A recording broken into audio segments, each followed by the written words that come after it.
Vamos a tomar nuestra Biblia, vamos a abrirla en la primera carta de Pablo a Timoteo, capítulo 4.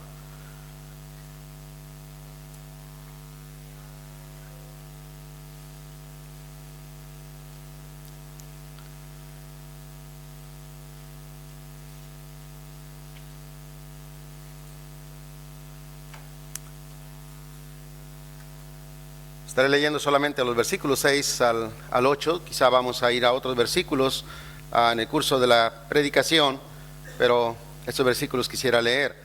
Si esto enseñas a los hermanos, serás buen ministro de Jesucristo, nutrido con las palabras de la fe y de la buena doctrina que has seguido. Desecha las fábulas profanas y de viejas, ejercítate para la piedad, porque el ejercicio corporal para poco es provechoso, pero la piedad para todo aprovecha, pues tiene promesa de esta vida presente y de la porvenir.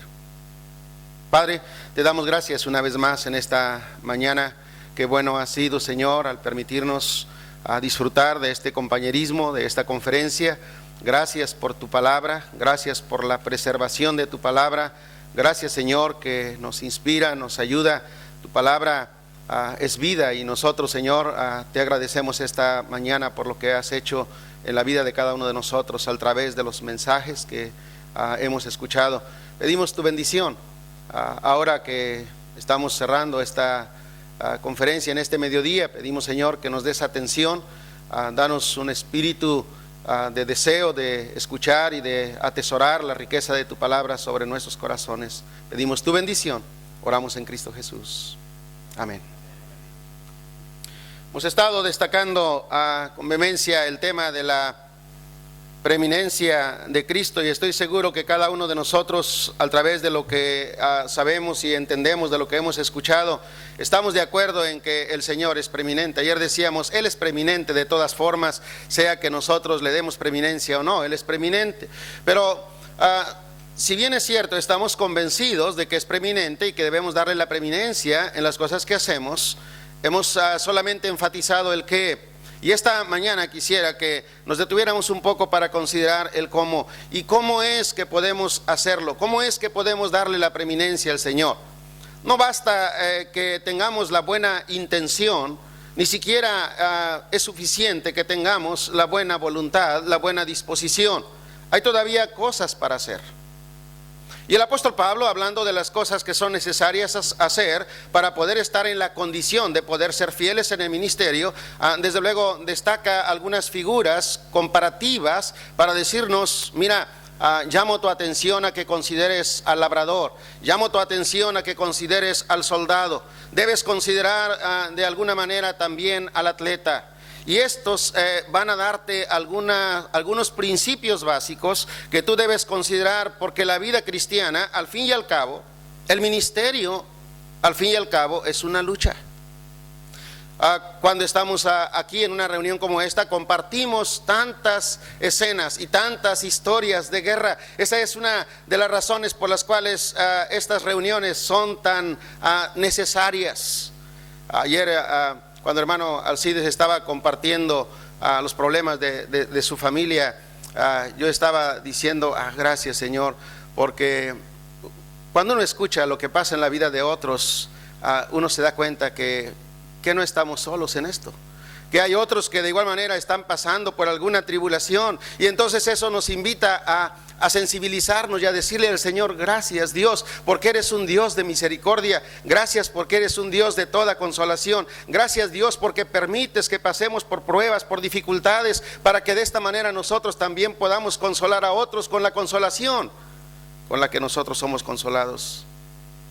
Y esa experiencia que el hermano nos compartía ayer, cuánto entrenamiento le habrá dado para que ahora él pueda compartir a otros y pueda decirles, mira, yo sé lo que estás pasando, yo sé de qué estás hablando, pero también conozco al Dios de la consolación que me ha consolado en tiempos de crisis, y ese mismo Dios que te puede consolar a ti. Por eso es importante esta reunión. Pablo está escribiéndole a Timoteo, a un hombre joven en el ministerio, y le está recordando, mira, para ser efectivo en el ministerio, una cosa fundamental y básica es que tienes que ser fuerte, tienes que tener condiciones espirituales para ser fiel en el ministerio. Dios llamó a Pablo y él dice: doy gracias a Dios que me tuvo por fiel y que me puso en el ministerio. Qué bendición que el Señor no ve nuestras cualidades particulares, personales, sino que en su soberanía dispone tomándonos y poniéndonos. Pero también dice Pablo: doy gracias a Dios porque me fortaleció. Porque en verdad, si queremos ser fieles en el ministerio, necesitamos fortaleza, necesitamos fuerza, necesitamos recordar nuestras limitaciones, nuestro pasado, y ver cómo Dios puede tomar a cada uno de nosotros y en el presente hacernos una persona diferente. Habiendo yo sido antes blasfemo, perseguidor, injuriador, fui recibido a misericordia, porque lo hice por ignorancia, en incredulidad. Y Pablo destaca inmediatamente después: pero la gracia de nuestro Señor Jesucristo fue más abundante con la fe y el amor que es en Cristo Jesús. Si algo tenemos que agradecer al Señor mientras estamos en el ministerio, es su gracia. Y tenemos que destacarla con frecuencia y decirle: gracias, Dios, por tu misericordia, por tu gracia. Versículo 16, estoy todavía en 1 Timoteo 1, dice: pero por esto fui recibido a misericordia. Y está describiéndonos el motivo: para que Jesucristo mostrase en mí el primero toda su clemencia. ¿Y para qué? ¿Qué dice? Para ejemplo de los que habrían de creer en él para vida eterna. Por tanto, al Rey de los siglos, inmortal, invisible, al único y sabio Dios, sea honor y gloria por los siglos de los siglos. Estamos hablando de la preeminencia que Dios debe tener en las cosas que hacemos. Por tanto, dice, pues Él debe recibir el honor y la gloria por los siglos de los siglos. Pero Pablo, siguiendo más adelante, está dándole algunas instrucciones a Timoteo y le dice justamente en este pasaje del capítulo 4: si esto enseñas a los hermanos, serás un buen ministro de Jesucristo. Es el deseo del siervo mayor, del hermano mayor, del siervo experimentado, al siervo que está comenzando: seas un buen ministro de Jesucristo. Mi oración y mi deseo es que seas un buen ministro. No es suficiente solamente ser un ministro, es necesario ser un buen ministro, como se hablaba en la primera conferencia acerca del pastor. Pero para ser un buen ministro se requieren ciertas condiciones, como decía, ciertas condiciones. Y quisiera tomar como referencia esto que Pablo nos señala aquí en este texto, cuando dice: desecha las fábulas profanas y de viejas, ejercítate para la piedad. ¿Quieres mantenerte fiel en el ministerio? ¿Quieres que en el ministerio, en tu ministerio, Jesucristo tenga la preeminencia?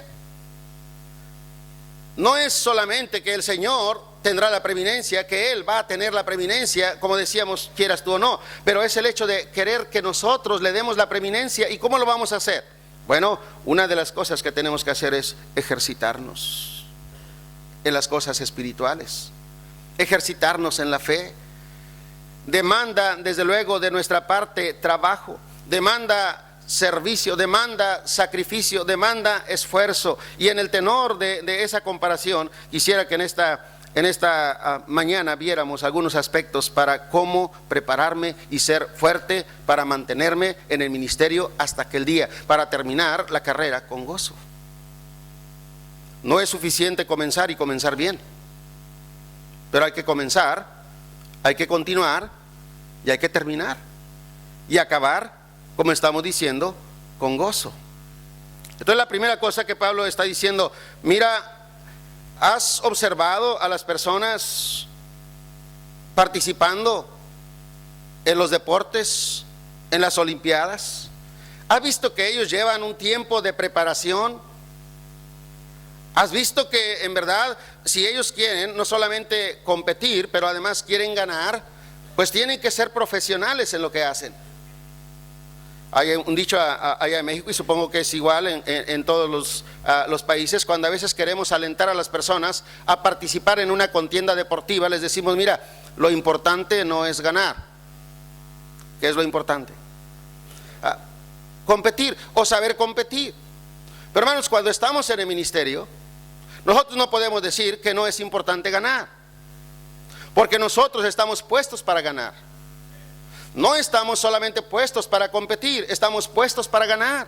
Y en el ministerio lo importante es ganar, porque es la expectativa de Dios y es la expectativa nuestra que cuando estemos en la presencia de Dios podamos escuchar aquellas palabras que desde luego serán lo más emocionante y serán lo más reconfortante que podamos oír cuando el Señor nos diga: buen siervo y fiel siervo. Bueno y además fiel. La mayoría de nosotros en México conocemos de Argentina mucho más por el fútbol que por otra actividad. En nuestra ciudad tenemos dos equipos de fútbol profesional, y en uno de los equipos, que por cierto es mi favorito, están jugadores argentinos. El año antepasado nosotros tuvimos una actividad de evangelismo con los jóvenes, y lo que hicimos es que invitamos a un jugador profesional, argentino por cierto, que ahora es nacionalizado mexicano y juega con la selección nacional, y él es creyente. Y entonces una de las maneras de poder promover la actividad entre los jóvenes, fuimos con él, le invitamos si podía venir para dar su testimonio, y estábamos reuniendo a más de 3,000 jóvenes. Estábamos promoviendo la actividad a través de Guillermo Franco, el Guille, como se le conoce allá. Ahora jugó en el Villarreal en España y ahora está en Inglaterra, pero juega con la selección nacional. Y era algo interesante. Una gran cantidad de jóvenes vinieron para escuchar el testimonio del Guille. Nosotros habíamos dicho 10 minutos tu testimonio, después viene la predicación, pero él, además de compartir un poco del testimonio, también hizo una invitación a personas que quisieran recibir a Cristo como su Salvador. Dijo él: pues pasen al frente. Entonces una gran cantidad de jóvenes, más de 400 jóvenes en la reunión, se levantaron inmediatamente, subieron a la plataforma, rodearon al Guille. Ellos que querían que les diera su autógrafo. En verdad fue un problema para nosotros. No podíamos controlar aquella reunión, y no había tanta atención después al predicador, porque la gran mayoría de los jóvenes había venido para estar cerca del jugador. Pero lo que estoy diciendo es que cómo llama la atención el deporte, y cómo admiramos a los deportistas. Estoy seguro que si esta conferencia se hubiera extendido hasta el sábado por la noche, no sé cuántas personas habrían asistido, porque el próximo sábado estará jugando la selección argentina, ¿verdad? Y se estará jugando, ¿qué se está jugando? La clasificación probable, ¿verdad? Al menos entrar al repechaje, si eso es posible.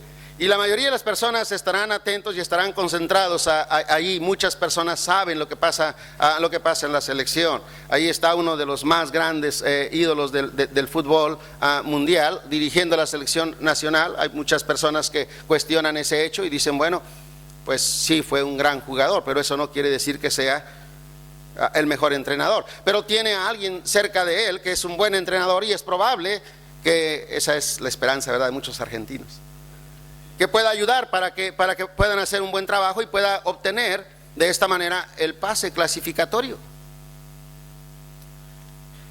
Bueno, ¿qué se necesita si nosotros como creyentes queremos ser hallados fieles?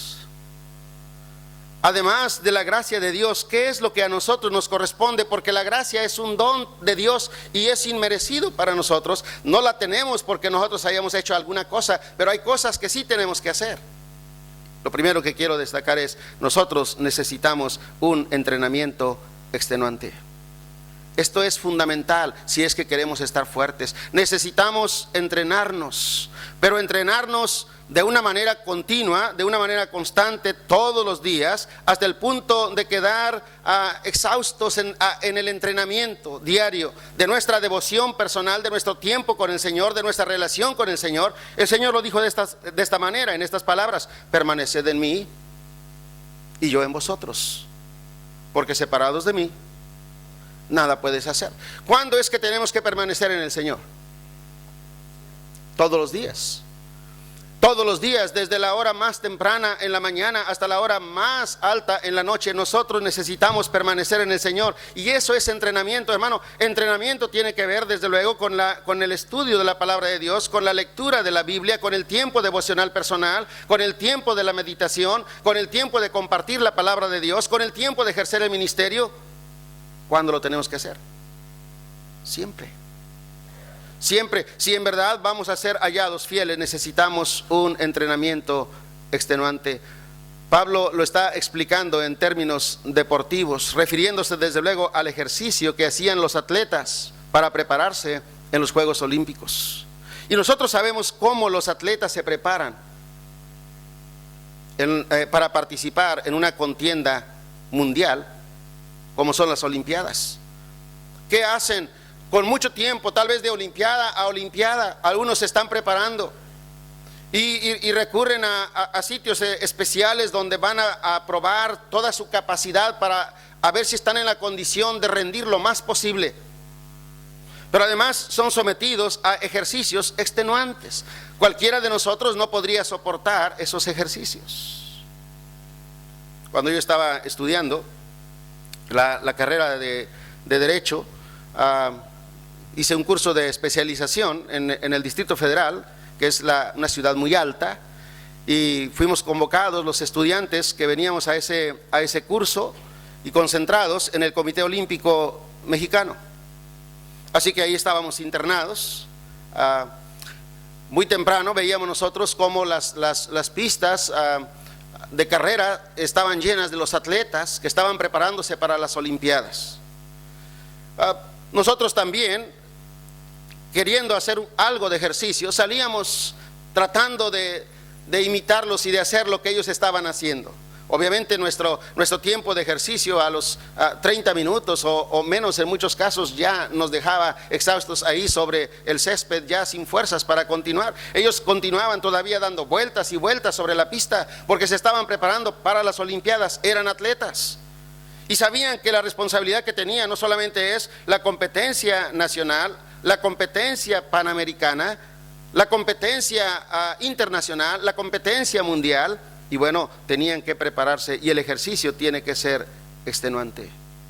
Como creyentes, hermanos, podemos decir nosotros que nos estamos ejercitando en la piedad, en lo espiritual, extendiendo nuestro horario para tener comunión con el Señor, para estudiar la palabra de Dios. Otra vez podemos decir que en el ejercicio del ministerio nosotros estamos sin consideración al tiempo, a las fuerzas invertidas. Estamos dedicando, otra vez sudando, como decimos en forma coloquial en México, la gota gorda en lo que estamos haciendo. Nos está costando, estamos llegando a casa sí extenuados en el sentido físico, pero con la satisfacción y con el gozo de poder decir: allí estaba dispuesto siempre cuando me llamaron, allí estaba. Y a veces en el ministerio sabemos cómo son las llamadas, entre la noche, en la madrugada, en condiciones impropias, diríamos nosotros. Estábamos ahí en una actividad proyectando una película y el proyector que estábamos usando falló, y la persona que yo sabía que tenía un proyector y que me podría facilitar, rápidamente dije al hermano que estaba al frente de la iglesia, le digo: mira, mientras cantan unos himnos yo voy a traer otro proyector. Conozco a un misionero, a un pastor que está aquí cerca, él tiene un proyector.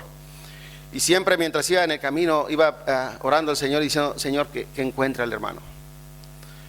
Llegué a su casa y llamé a la casa y salió su esposa. Le compartí la situación que estábamos pasando y la necesidad, y me dijo: sí, hermano, sí está mi esposo, pero está durmiendo. Hermana, ¿podría despertarlo?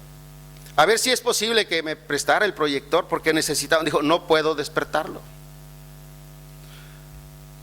Es que hoy, me dice, es el tiempo que él descansa porque mañana es domingo, y en efecto era un sábado por la tarde. Y me dice: no puedo despertarlo. Lamento mucho, hermano, discúlpeme, pero no lo puedo despertar. Mañana va a predicar muy temprano en la iglesia, luego va a ir a una misión en tantos kilómetros de distancia y tiene tantas actividades y no le puedo despertar. y entendí lo que la hermana estaba diciendo.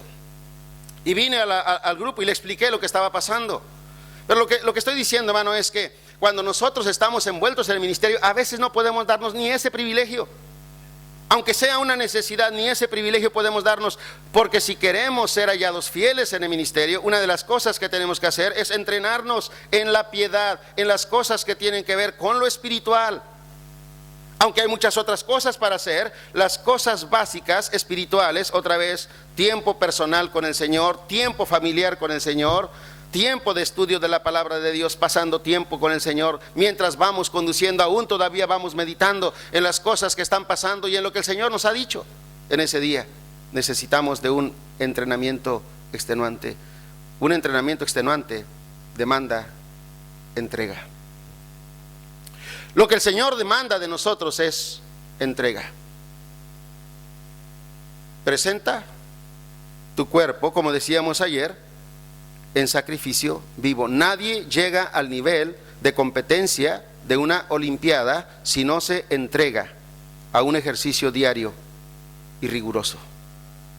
Si va a participar, tiene que entregarse de esa manera. No se puede reservar nada para sí mismo, sino que tiene que darse de una manera total. Y entrega, hermano, es eso, es ponernos en el altar del Señor y decirle al Señor, pues me rindo y me doy en todo lo que soy, en todo lo que tengo, Señor, no me reservo nada. Eso es entrega, en el sentido de entregarnos de una manera total y definitiva al Señor para que Él haga con nosotros según sea su voluntad, renunciando a nuestra voluntad. Pablo lo decía en términos de: lo que vivo en la carne no lo vivo para mí, no vivo yo siquiera, Cristo vive en mí. Eso es entrega. Pablo habría visto tantas veces a los atletas entregados a una causa, con una cosa en mente, fija en su mente, y es desde luego obtener la presea, subir al podium, ganar la competencia, estar entre los primeros en la batalla, y eso demanda entrega. Pero no solamente demanda entrega, demanda esfuerzo. ¿Y qué es el esfuerzo? No es otra cosa sino que implica aplicar más fuerzas de las que normal y ordinariamente nosotros aplicaríamos. Si todavía hasta ahora usted puede decir: yo he empleado todo lo que puedo hacer en cuanto a mis fuerzas, el ministerio, hermano, para que el Señor tenga preeminencia, demanda todavía más de las fuerzas que hasta ahora hemos dado. Ninguno de nosotros se ha rendido, se ha entregado, ha dado, ha sacrificado, ha sufrido hasta la muerte. Ninguno. Quiere decir que nos hemos reservado todavía algunas cosas para nosotros mismos. Y lo que la palabra de Dios está diciéndonos, y la figura que Pablo nos está ilustrando, hablando a Timoteo, es: mira, tienes que ejercitarte para la piedad, pero si te vas a ejercitar para competir de manera que seas hallado fiel en el servicio, tienes que entregarte, pero además tienes que esforzarte. Muchas veces creemos que la vida cristiana y que el servicio en el ministerio no tiene que demandar esfuerzo, pero una y otra vez el llamado de la palabra de Dios es a esforzarnos, a ser esforzados, a ser valientes, a ser sacrificados, a rendir al máximo. Pablo conocía bien el esfuerzo que tenían que emplear los atletas para ganar, y nosotros conocemos bien el esfuerzo que tenemos que hacer y debemos hacerlo si queremos ser hallados al final del ministerio, mirando hacia atrás y diciendo: he peleado la buena batalla, he terminado la carrera, he guardado la fe, en verdad estoy listo para subir al podio. Lo que me espera es recibir la corona, el galardón de aquellos que fueron fieles y se mantuvieron en todo lo que tenían que hacer en el ministerio. En la Biblia la idea que da la palabra esforzarse es la misma idea que transmite el fragor de una batalla, el invertirse de una fuerza total hasta llegar al punto de la agonía, del último aliento. Hermano, ¿ha pensado usted, ha orado al Señor, ha pedido a Dios, le ha dicho: Señor, que sea hallado fiel hasta el último aliento? pero que además pueda invertir hasta lo último que tenga para invertir. Esfuerzo es importante. ¿Cuántas veces en una competencia, especialmente en carreras de atletismo, un atleta habrá ganado la medalla de oro solamente porque en el último paso, para llegar a la meta, hizo un último esfuerzo? ¿Se da cuenta usted que cuando van corriendo, y llama la atención que los atletas hacen eso, cuando van corriendo y cuando van llegando a la meta, parece como si se impulsaran hacia adelante, parece como si se estiraran? Yo no sé, todos los músculos se ponen seguramente tensos porque ellos lo que quieren es alcanzar la línea de meta, aunque sea con una de las uñas del dedo más largo de la mano, para que haya el señalamiento de que han obtenido la victoria, han llegado a la meta, justamente han hecho el último esfuerzo, en el último tirón. Y los creyentes, los que estamos en el servicio, los que estamos en el ministerio, necesitamos un ejercicio que nos permita tener la capacidad de poder dar el último esfuerzo, siempre estar esforzándonos al punto de llegar a la línea de meta con la satisfacción y el gozo de saber que en verdad hemos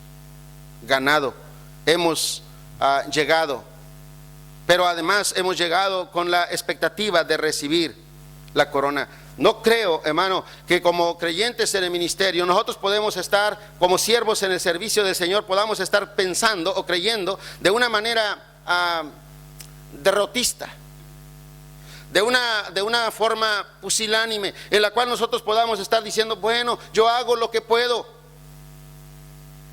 lo mejor que puedo, eso hago. ¿Y quién califica eso que tú haces como mejor? Probablemente lo calificas tú mismo. ¿En relación a qué te parece que es lo mejor? Probablemente en función a tus recursos, ya tus posibilidades, ya tu condición. Pero ¿has considerado la posibilidad de que podrías rendir más si tuvieras una mejor condición? Y podrías tener una mejor condición si tuvieras una mejor preparación. Y podrías tener una mejor preparación si te invirtieras de manera total en entrega y en esfuerzo. Pero alguien dirá: bueno, esfuerzo no es necesario. Dios puede hacerlo conmigo, así como soy. Y es cierto que Dios lo puede hacer.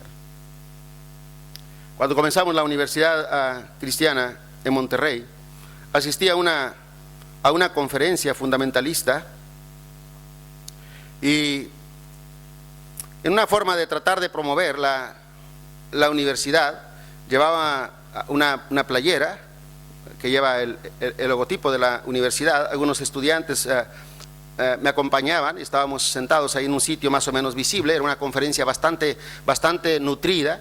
El predicador estaba predicando sobre el salmo que hace referencia a no buscar, a no demandar, a no desear cosas demasiado altas y sublimes. Y él decía: mira lo que Dios ha hecho en la vida de David. ¿Quién era David? David no era una persona muy preparada. David no había asistido a una escuela, mucho menos había ido a una universidad cristiana. David era un pastor de ovejas. Él solamente sabía manejar la onda. Pero Dios usó a David para vencer al filisteo que tenía amedrentado al pueblo de Israel. De tal manera que tú no te tienes que preocupar por una mejor preparación si tan solo tienes la disposición. Hay algunos estudiantes aquí de la universidad cristiana, pero no tienes que pensar en cosas demasiado altas y sublimes. A veces creemos que eso es así. Yo pensaba, siendo un misionero americano, el que estaba predicando con respeto a los misioneros americanos, pensaba: ¿sus hijos estarán estudiando en México?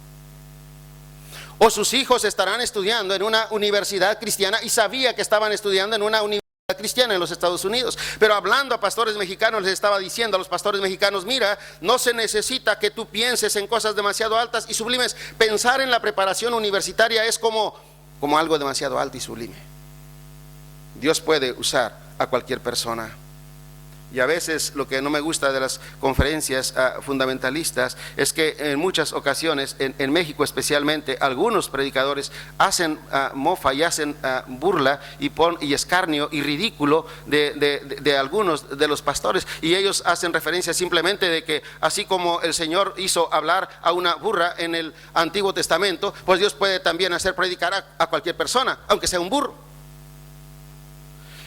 Pero hermanos, nosotros necesitamos saber que si en verdad queremos servir al Señor y ser hallados fieles en el ministerio, necesitamos entregarnos, pero también necesitamos esforzarnos. Y el llamado que hacemos a los jóvenes generalmente, cuando vienen jóvenes y dicen: yo quiero servir al Señor, yo quiero involucrarme en el ministerio, el Señor me está llamando a Argentina. Venía un joven con nosotros, al menos estaba haciendo los planes para venir, y me decía: quiero acompañarle a Argentina, porque yo creo que el Señor me está llamando a Argentina. Y yo le decía: ¿cómo sabes que el Señor te ha llamado a Argentina? No me pudo decir exactamente cómo sabía. Le dije: me gustaría saber cómo es que sabes que es Argentina, a donde quieres ir. Pero le digo: déjame decirte una cosa que sí sé. Las clases de teología comenzaron la semana pasada, y tú faltaste toda la semana. Vienes para inscribirte la segunda semana. Tú estabas hace un tiempo en una misión colaborando, pero ahora sé que tú has cambiado de asignación de esa misión para trabajar en otra misión. Yo no entiendo cómo es que ahora puedes decir que el Señor está orientando tu vida para hacer tal cosa, cuando si en verdad queremos servir al Señor, si en verdad queremos ser fieles al Señor, lo que tenemos que hacer es entregarnos, es esforzarnos, es que tienes que mostrar carácter, y el carácter se tiene que mostrar en el servicio, y en el servicio se tiene que mostrar el carácter en la fidelidad. Es importante mantener la fidelidad. Se necesita entrega, como se necesita esfuerzo. Pero una tercera cosa, hermano, es que se necesita equilibrio. ¿Cuántos atletas, de cuántos deportistas sabe usted que han perdido el piso una vez que fueron campeones en su disciplina? Porque se dieron a su ego, especialmente porque son un foco de atención, y porque la prensa les rodea, y porque los aficionados les elogian. Y en el elogio han caído, se han distraído de su entrenamiento, han perdido la disciplina, han tropezado y se han envuelto en las cosas que no son propias, en los negocios que no son propios, en los placeres que no son propios de una persona que está dedicada y que debe estar apartada y que debe ser disciplinada en una disciplina deportiva si es que quiere ser coronada. Y en la vida cristiana esto es igual. Necesitamos también como creyentes no solamente esforzarnos, porque tal vez en el esfuerzo podemos ver resultados, entregarnos, y en la entrega podemos ver resultados, pero por venir resultados podemos perder el equilibrio. Y luego creer que resultados son el fruto de nuestra entrega y de nuestro esfuerzo. Y aunque el esfuerzo y la entrega seguramente es recompensada por el Señor, porque el Señor no deja sin recompensa, porque el Señor sí paga y paga bien, no es por nuestra causa. Pablo está diciendo: doy gracias al que me fortaleció. Doy gracias al que me fortaleció, a Cristo, Señor nuestro. Él es el que da las fuerzas, y debemos darle la preeminencia en el sentido de entender: Él es el que da fuerzas. Debemos mantener el equilibrio como creyentes. Y cuando hablo de equilibrio estoy diciendo: no debemos ir a los extremos, ni creer que no es necesaria una preparación profesional para servir al Señor, y que eso es todo lo que tenemos que hacer, ni creer que no es necesaria una preparación de este tipo para servir al Señor. Simplemente tenemos que buscar que nuestra mente, nuestro corazón y nuestro ministerio sea un ministerio equilibrado. Y cuando hablamos de equilibrio estamos hablando también no solamente de nuestras emociones, pero estamos hablando de que a veces en el ministerio nosotros nos casamos con una idea y pensamos que tal cosa que nosotros hacemos es lo mejor que debe hacerse y es lo que todos deben hacer. Así que si estamos metidos en la educación cristiana, nosotros creemos que todas las iglesias deben tener una escuela cristiana. Y yo creo que eso no es así. Si estamos metidos en el evangelismo y tenemos una forma particular de evangelizar, pensamos que todos deben evangelizar de la misma manera.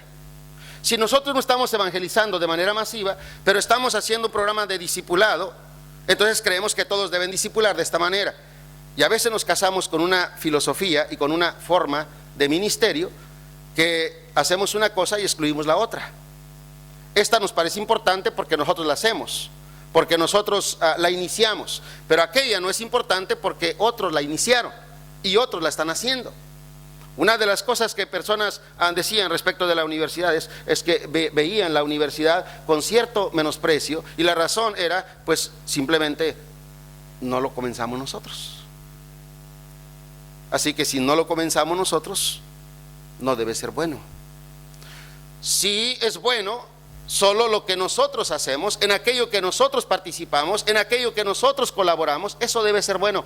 Necesitamos, no solamente a título personal, pero haciendo el ministerio y ejerciendo el ministerio, ser equilibrados, no perder el piso, ni tampoco irnos a los extremos. Y lo más difícil, especialmente en el movimiento fundamentalista, porque lo fundamentalista parece que está asociado, o por lo menos relacionado, con aquello que es radical, con aquello que es extremo. Y desde luego hay cosas de las que debemos ser radicales y probablemente para algunos deberíamos ser extremistas, y para unos más deberíamos ser fanáticos en aquellas cosas que son fundamentales precisamente. Pero a veces hacemos nuestras propias prácticas fundamentales. Y la doctrina, que es fundamental, y las prácticas bíblicas que serían fundamentales, las olvidamos y hacemos más fundamental nuestra tradición que la enseñanza de la palabra de Dios. Y tenemos que ser entonces equilibrados en eso, para no caer en el problema del legalismo. ¿Por qué algunas veces personas dicen, mira, el fundamentalista debe caracterizarse por ciertas cosas, y hay institutos bíblicos que establecen esto como una regla? El corte de cabello tiene que ser muy corto de los lados, muy bien marcado el corte, y tiene que ser de arriba, tiene que tener un corte más o menos plano. Un poquito de copete tiene que ser hacia arriba, pero no mucho, no, tiene una cierta medida. La camisa tiene que ser blanca, siempre, necesariamente. Y la corbata tiene que ser de un cierto ancho y de un cierto color. De igual manera tiene que ser el pantalón, tiene que ser de un cierto estilo. No debe llevar pinzas, no debe llevar valenciana, así tiene que ser de esa manera. El andar tiene que ser de una cierta forma. Y entonces luego encontramos personas así. Ellos piensan, eso es ser fundamentalista. Qué importante es que no solamente, hermanos, seamos entregados, que seamos esforzados, pero que seamos equilibrados. Que seamos equilibrados, que podamos mantenernos en la línea, en la dirección correcta, sin perder la proporción y sin perder el piso. Necesitamos tener estas cualidades que deben tener aquellos deportistas que quieren, como dije, subir al podio. Pero no solamente necesitamos de un ejercicio extenuante, necesitamos de un entrenador experto. De un entrenador experto. Ningún atleta, por más habilitado que sea, por más que tenga habilidades, llega a las Olimpiadas sin un entrenador experto.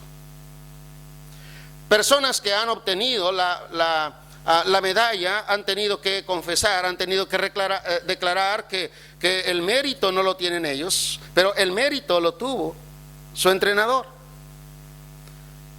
reconocen la función, la importancia que tiene el entrenador. Y nosotros como creyentes nunca debemos confiar en nuestra propia opinión, en nuestra propia intuición, en nuestra propia experiencia. Por más que seamos entregados, por más que seamos esforzados, por más que seamos equilibrados, todavía necesitamos de un entrenador experto que esté al lado de nosotros, que nos hable al oído, que nos aconseje, que nos inspire, que nos ayuda. Y usted sabe que estoy hablando del Espíritu Santo. Él es nuestro entrenador experto.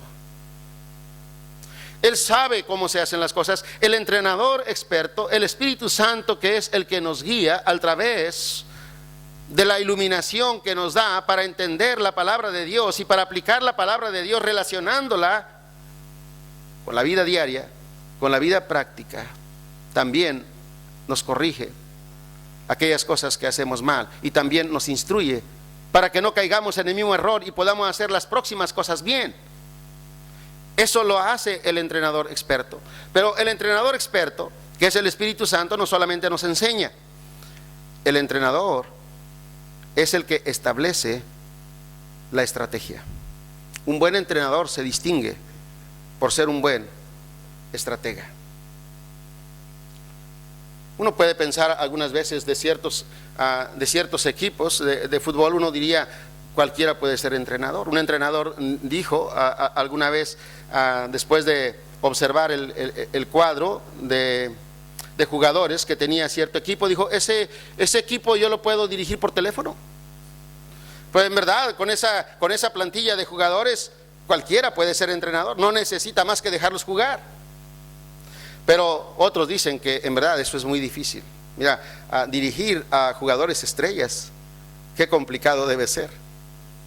Muchos, por más que tienen buenos equipos, el equipo que algunas veces porto con cierto orgullo la camiseta del equipo allá en México, al que yo le voy, no le digo cuál es, pero es el mejor.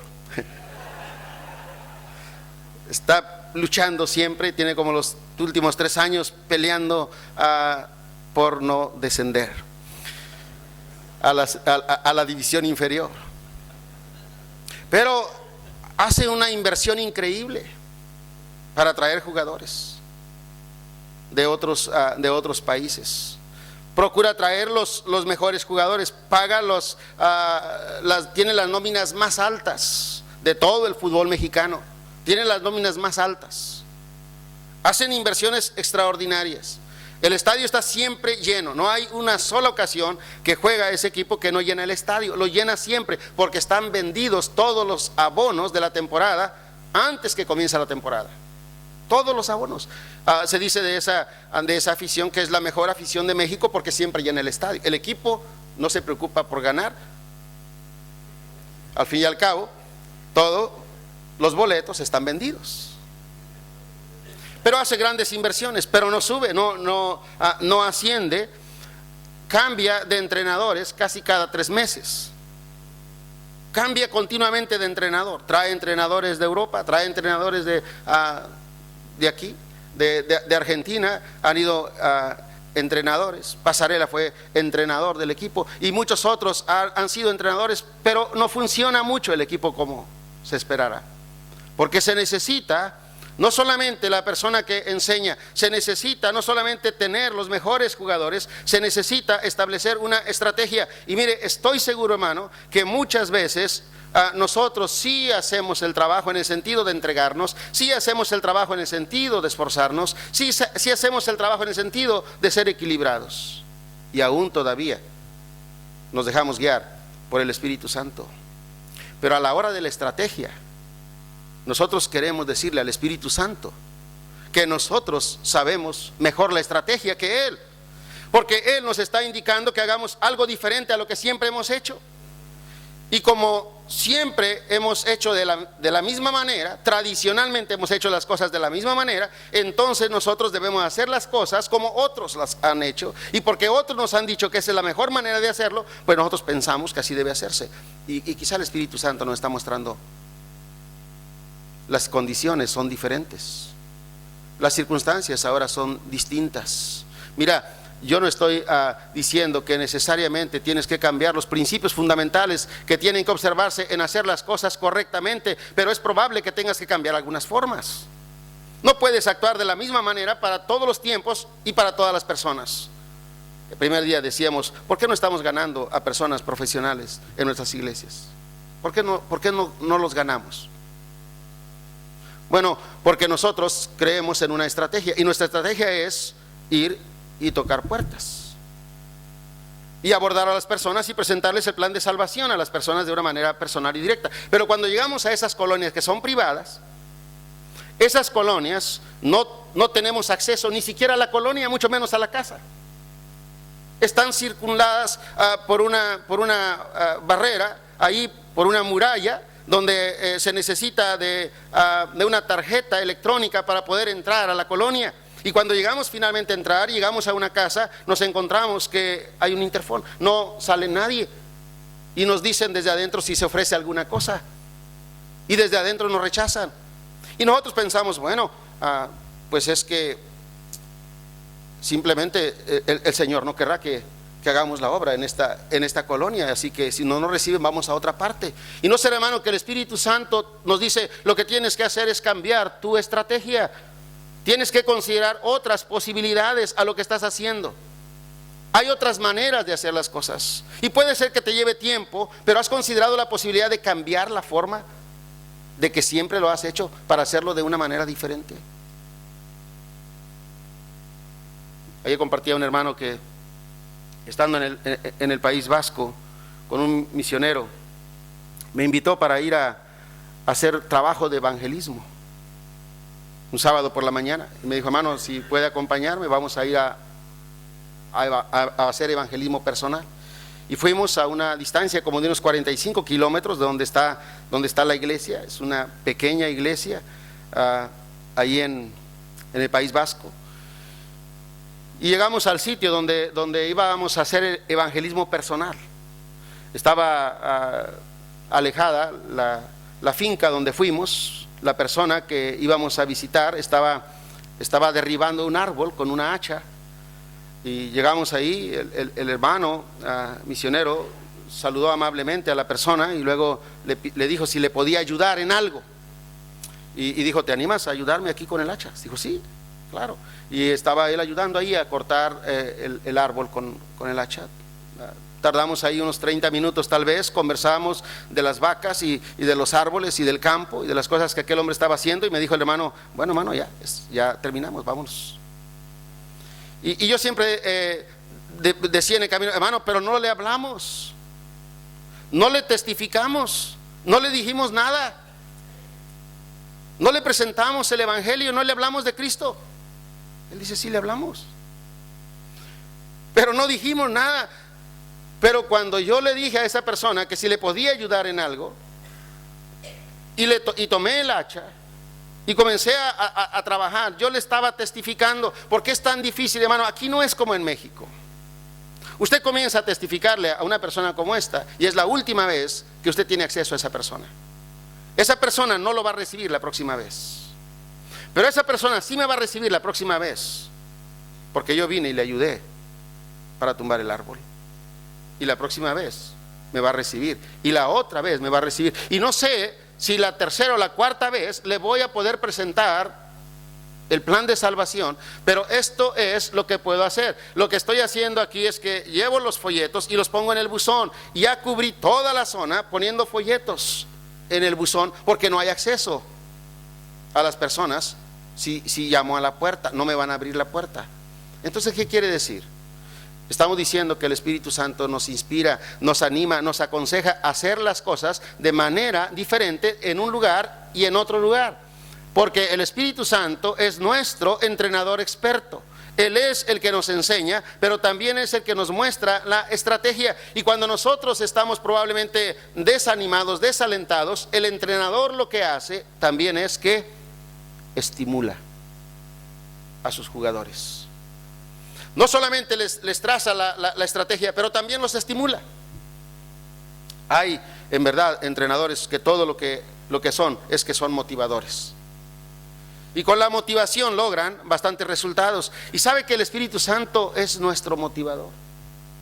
El Espíritu Santo nos alienta muchas veces cuando quizá puede uno venir desanimado porque en verdad no pude ni siquiera hablar, por lo menos hice contacto con la persona, no pude presentar de manera clara el plan de la salvación, pero el Espíritu Santo nos inspira y nos dice, mira, la próxima vez podrás hacerlo, no te desanimes, regresa una vez más, ve otra vez. ¿Y cuántas veces ha pasado, hermano, que en la próxima vez nosotros vemos resultado? Mire, hablamos a ciertas personas y ciertas personas no reciben la palabra. Yo les decía ayer a ustedes que hicimos una campaña de evangelismo casa por casa alrededor de la iglesia en un radio de 1 kilómetro. Tocamos todas las puertas, hablamos con todas las personas. Algunos hermanos que por primera vez estaban saliendo pensarían que el próximo domingo llegarían, si por lo menos el 10% de todas las personas que visitamos, a las cuales hablamos. Algunos de ellos dijeron que incluso les habían dicho que regresaran la próxima vez, y otros más habían hecho una decisión. La siguiente semana no vino ninguno. Pero era muy interesante lo que comenzó a pasar. Personas comenzaron a llegar a la iglesia. Y cuando yo preguntaba a la persona cómo es que llegó a la iglesia, ellos dicen, mire, yo pasé por la calle, iba en el transporte urbano, no me había fijado que había una iglesia aquí. Y luego me di cuenta que aquí había una iglesia. Y yo dije, voy a llegar, voy a visitar esa iglesia. Hermano, el Señor estaba trayendo personas de tan lejos, a veces del otro extremo de la ciudad, porque nosotros estábamos trabajando alrededor del templo, con los vecinos, con la gente más próxima, y podríamos ver y podríamos pensar, no hay resultado, pero otra vez el crecimiento lo da el Señor. Él da el crecimiento. Y sabe, cuando comienzan a pasar cosas como esas y personas llegan y personas se convierten, ¿qué pasa con nuestro estado de ánimo? Somos estimulados, somos animados, porque nuestro entrenador no solamente nos enseña, también nos traza una estrategia, pero también nos estimula para que la próxima vez nosotros podamos ver que Él sí está haciendo la obra. Nosotros vamos a hacer la parte que nos corresponde y Él va a hacer la obra. Se necesita que estemos metidos en el sentido literal de dar todo cuanto podemos dar y hacer para ser fieles y hallados dignos de una presea en la competencia, en la lucha que sí libramos. La última cosa que quiero destacar aquí es que se requiere una expectativa excelente. Una expectativa excelente. Como digo, ningún atleta profesional dedicado al ejercicio y a una disciplina deportiva puede alguna vez ganar si ni siquiera ha pensado en ganar. Jamás podría lograr ninguna cosa si no se ha puesto en su mente la idea de que es posible ganar. Pues ¿para qué va a entrar en la competencia si no cree que va a ganar? No está creyendo en lo que él es capaz de poder hacer, por más que esté entregándose y esforzándose y disciplinándose. Si él piensa que de todas formas siempre va a llegar en último lugar, pues es probable que siempre vaya a llegar en el último lugar. Pero como creyentes, hermanos, nunca debemos perder la esperanza de poder ver el resultado. Yo creo que aquí en Argentina escuchaba hace un momento a una hermana que decía, aquí es tan difícil. Uno tiene que esperar tantos años antes de ver resultados. No es como en otros países, no es como en México. Y es cierto. Yo no estoy diciendo que aquí sea fácil. Lo que estoy diciendo, hermano, es que debemos tener una expectativa excelente. Y la expectativa excelente tiene que ver con el hecho de competir otra vez para ganar y creer que es posible ganar. ¿Por qué otros pueden hacer cosas mejor que las hacemos nosotros? Y cuando me refiero a otros, Usted ve, por ejemplo, el movimiento carismático. Cómo es increíble cómo hacen cosas mucho más rápido que las hacemos nosotros. Nosotros estamos planeando, estamos pensando, y aún debemos hacerlo, desde luego, estamos orando para hacer las cosas y queremos hacer las cosas bien, y en eso estamos bien. Pero en lo que me parece que no estamos bien es que no estamos creyendo que lo que estamos haciendo puede dar un resultado. Más bien estamos pensando que si vale la pena o no vale la pena estar haciendo lo que estamos haciendo. Y entonces nos quedamos ahí. ¿Sabe qué? No tenemos una expectativa alta. No estamos creyendo que Dios sí puede hacer las cosas. Mire, no hay diferencia de nacionalidad. Lo que Dios puede hacer en México, lo puede hacer en Argentina y lo puede hacer en cualquier otro país. Es el mismo Dios. Pueden cambiar las circunstancias, pero Dios no cambia. No es un Dios diferente para cada país. Es el mismo Dios. Y si es el mismo Dios, tenemos nosotros, como dice el apóstol Pedro, de parte de Dios, todas las cosas que son necesarias para que nosotros podamos ser efectivos en las cosas que hacemos. Dice la palabra de Dios que tenemos de Él grandes, grandísimas, preciosas promesas. Tenemos de parte de Dios. El problema no es tanto si las tenemos. El problema es si las creemos. Si las creemos, si somos capaces de poder creer la promesa que tenemos de parte de Dios, contra lo imposible, contra lo increíble, contra los pronósticos derrotistas, contra lo que personas pueden decir no se puede, es imposible, tú no lo vas a poder, no lo vas a hacer. Sí, no lo voy a hacer en mis fuerzas, pero sabes, tengo a mi lado uno que me enseña, uno que me dice cómo hacerlo, y yo lo que quiero hacer es obedecerle a Él. Y tengo uno que me alienta y que me estimula y que no me permite ver la derrota, me hace ver continuamente que en el Señor somos más que vencedores. Nosotros, hermano, no estamos peleando para ganar, nosotros somos más que vencedores. No somos los vencedores, somos más que vencedores. ¿Y sabe por qué somos más que vencedores? Porque el vencedor sí es cierto que hizo todo lo que hemos mencionado aquí para lograr la victoria en una contienda deportiva o en una lucha, en una guerra, pero nosotros, sin participar en la carrera, en la olimpiada, sin tener el mérito para poder subir al podio, ya subimos cuando Él subió, ya ganamos cuando Él ganó. Y por eso no solamente somos vencedores, en Él somos más que vencedores. Y esa debe ser nuestra expectativa, una expectativa excelente. No tengamos el espíritu y el pensamiento de creer no es posible. Hay algo que nosotros sí tenemos que hacer, y lo que tenemos que hacer es prepararnos día a día, ejercitándonos para la piedad. Después de todo hay algo que tenemos seguro: el encuentro con el Señor Jesucristo es algo que tenemos seguro.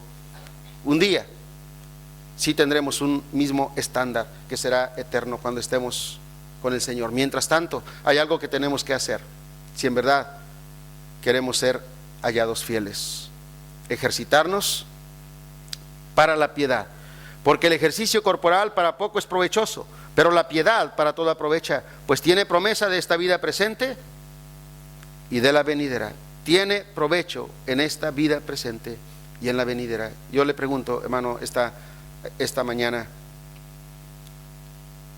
¿se está entrenando? ¿Cómo es su entrenamiento? ¿Hay entrega en lo que está haciendo?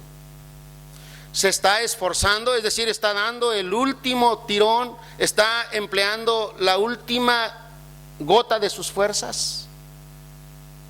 ¿Cómo es su entrenamiento? ¿Es diario o es ocasional? ¿Es semanal? ¿Cada 2 semanas? ¿Es mañana y tarde? ¿Es todo el día de todos los días? ¿Cómo es? ¿Cómo tiene que ser? Dice el apóstol Pablo otra vez: mira, el ejercicio corporal no aprovecha mucho, en algo sirve, pero el ejercicio para la piedad aprovecha para todo. Ejercítate, ejercítate. Con un ejercicio que sea extenuante, con una entrega que sea absoluta, con un esfuerzo que sea determinante, con un equilibrio que te permita mantener la dirección correcta.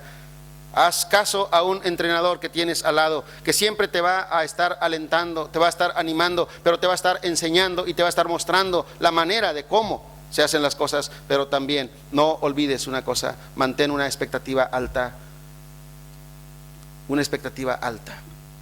Así debemos creer los creyentes.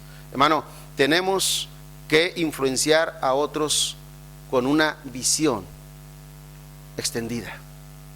Una visión extendida. Quizá no vamos a ver aquí lo que ya pudimos ver. Una mañana en la escuela dominical le dije a la iglesia: hermanos, esta mañana cuando yo llegué vi el nuevo templo que queremos construir, y de memoria les voy a decir cómo lo vi.